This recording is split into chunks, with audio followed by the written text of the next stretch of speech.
Hello, ladies. So today, why has your anxiety come out of nowhere?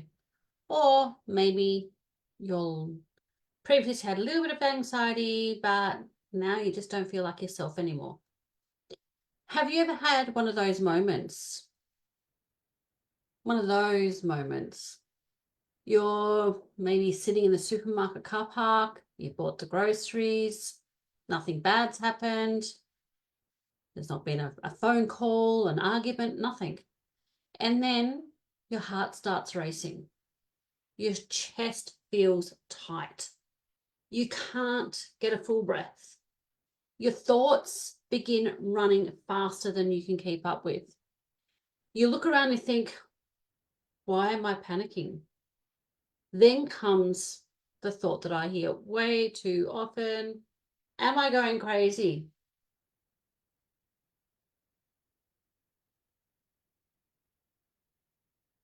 I want to tell you something today that I wish someone had told thousands of women years ago. You're not going crazy. Maybe it's not the supermarket car park. Maybe you're waking up 3:17. Your eyes open for no reason. Before your feet even touch the floor, your brain is already solving problems that don't exist yet. Did you forget to pay that bill? Is my mum okay? Did I reply to that text message? Oh my goodness, who was that email from that I didn't get to? What if something's wrong with the kids? I should ring. I should check. I should. Should. And before you've even made a cup of tea, your nervous system thinks it's survived a whole day or week worth of stress. You know, your body, as I say over and over, your body whispers, and then your body gets louder. It whispers, then it might start shouting. It starts to give you a stronger nudge. It taps you on the shoulder. Eventually, it rings the fire alarm. This anxiety isn't the fire, right? It's the alarm. It's a messenger, right? It's like the dashboard light warning you. You don't take the fuse out to stop the warning light. You go, okay, what's that light telling me? What's the alarm telling me? Because that's symptoms. Symptoms tell a story. And it's about listening to that, listening to your body. So let me tell you about Michelle. She's 51, runs a business, looks after everything, she has everything together. Everyone relies on her. She's raised 4 kids. One day she rang me crying. Not because something terrible had happened, because she had a panic attack buying dog food. She said, I've traveled overseas by myself.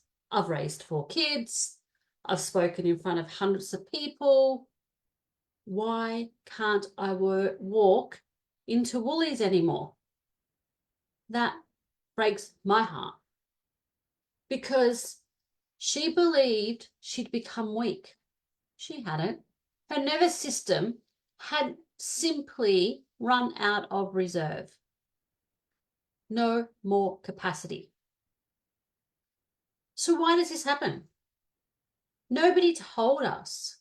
Nobody told us that hormones don't just affect periods and pregnancy. Right? They affect confidence, calm, patience, resilience, sleep. There is so much more to it. It's not just sex hormones. It's not just estrogen, progesterone, testosterone. Right? Estrogen has a calming effect on the brain, and as it fluctuates, the buffer weakens. Cortisol, the stress hormone, already running high from so many years of overload, doesn't need a reason to fire. A nervous system that's been switched on for a long time because becomes primed to react. The anxiety isn't coming from nowhere. It's coming from everywhere that's been ignored until now. The ability to tolerate stress. Right? That tolerance lowers as the buffers come away. Nobody told us that the decades of putting ourselves last would eventually have a bill attached. Yeah.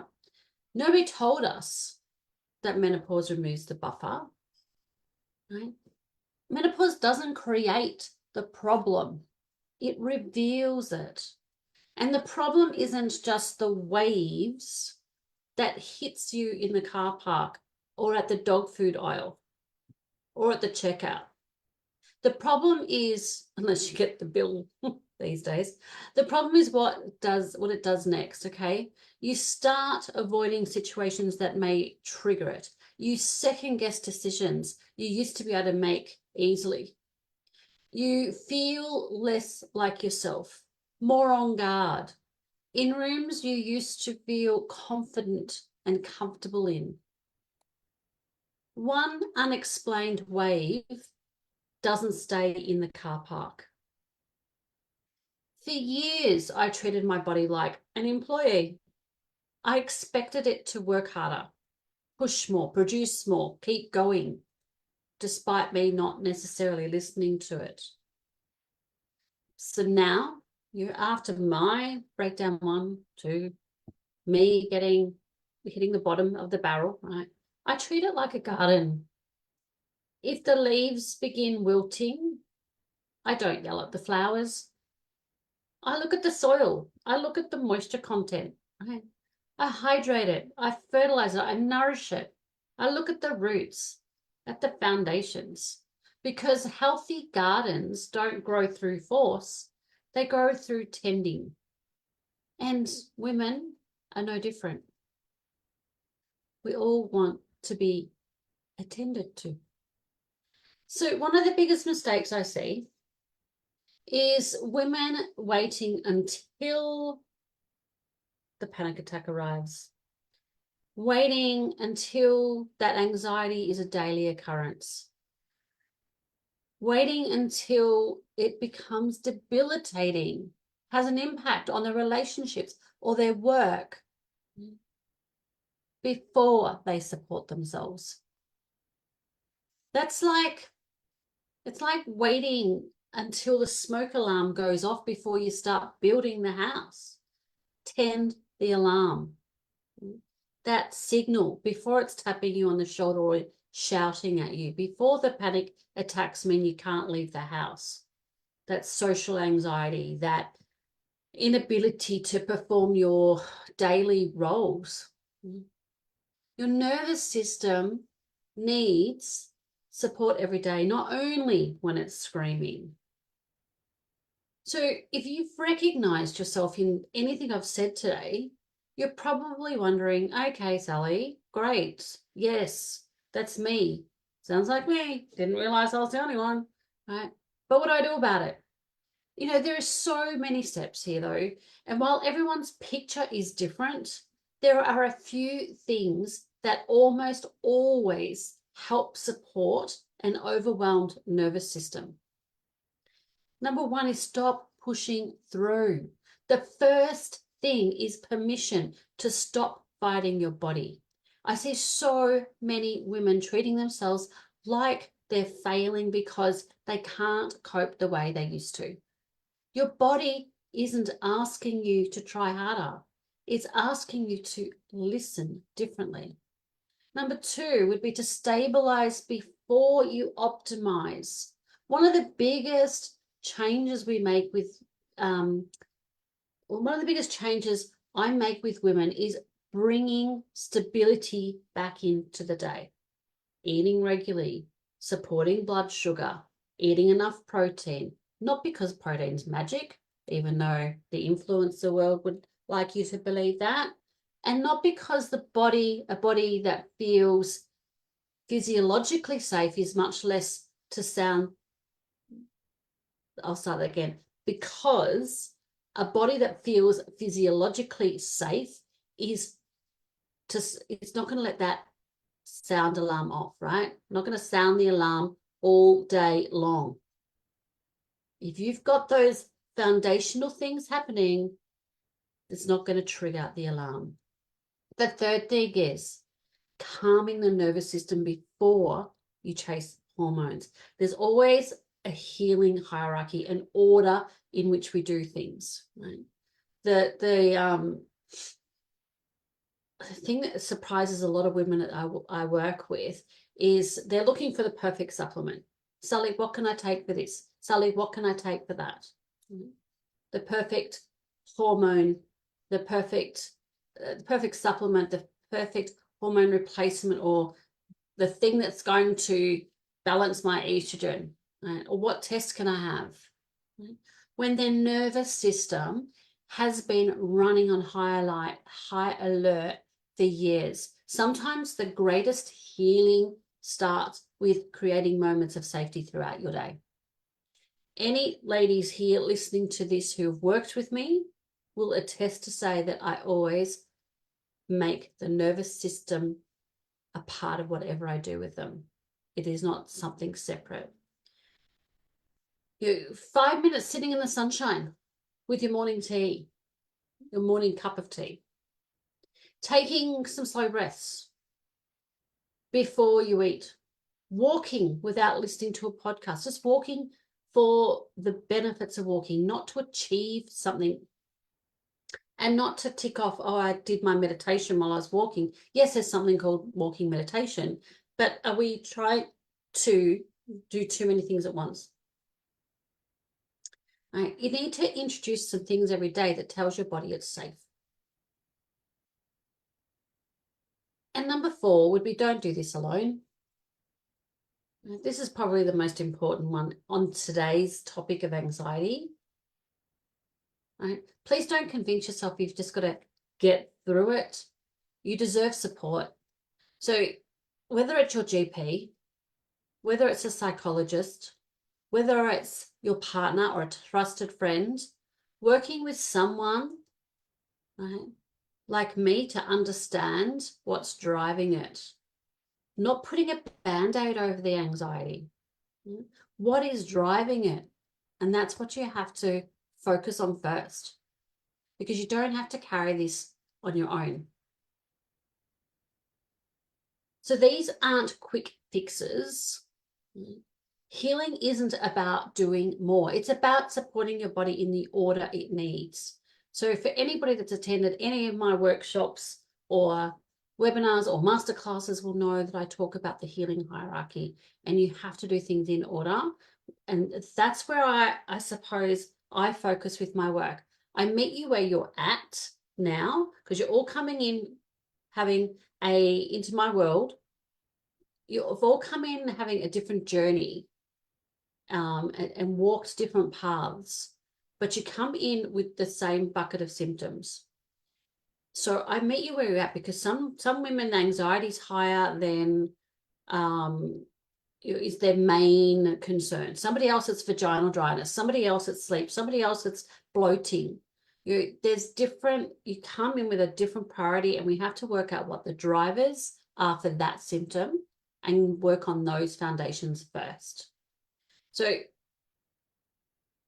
I'm just going to say here, right, if your anxiety is severe, or if you're having panic attacks, if your body's now shouting, not just tapping, right? If your thoughts frighten you, please don't sit with this alone. Talk to your GP, talk to your psychologist, talk to someone you trust. Supporting your nervous system naturally and seeking professional health care are not opposites. And sometimes women need both. So anxiety is not your body failing, ladies. It's your body waving a flag. It's saying, I can't carry this load the way I used to. That is not weakness. That's wisdom. I want you to recognize that. So midlife isn't asking you to become stronger. You've already proved you're strong. right? It's asking you to become kinder, right? To the person who's carried everyone else. And who is that person? Who's the person that's carried everybody else? You. And I think that's one of the bravest things a woman can learn. Be kinder to yourself. If anybody has any questions about this, if if it's raised, you want to know more, you know where to find me, to send me a message. I did talk about this in the masterclass I held the workshop that I did last week, talking about that nervous system and the anxiety that feeds the anxiety. And it's part of the reason why you'll wake up at 3 o'clock in the morning. It's also part of the reason why you can have 8 hours sleep and not wake up feeling refreshed. There is so many parts and impacts on different aspects of your life that this can have. So, ladies, just remember, even if this rings a bell, you're not imagining it, you're not broken, you're not overreacting. Something in your body is responding to a signal. Right? Even if you can't find it, you may need somebody else to help you. Your body hasn't turned against you. It's not broken, and it's not betraying you. It's not random. It's not like no symptom is random. There's a reason. There's a reason why it's happening, and it's got to go look for what that reason is for you. Right? There's a reason a wave of anxiety comes over you, even when nothing obvious happened. And that's what we need to focus on. All right, ladies, hope this has been helpful. I will see you all later.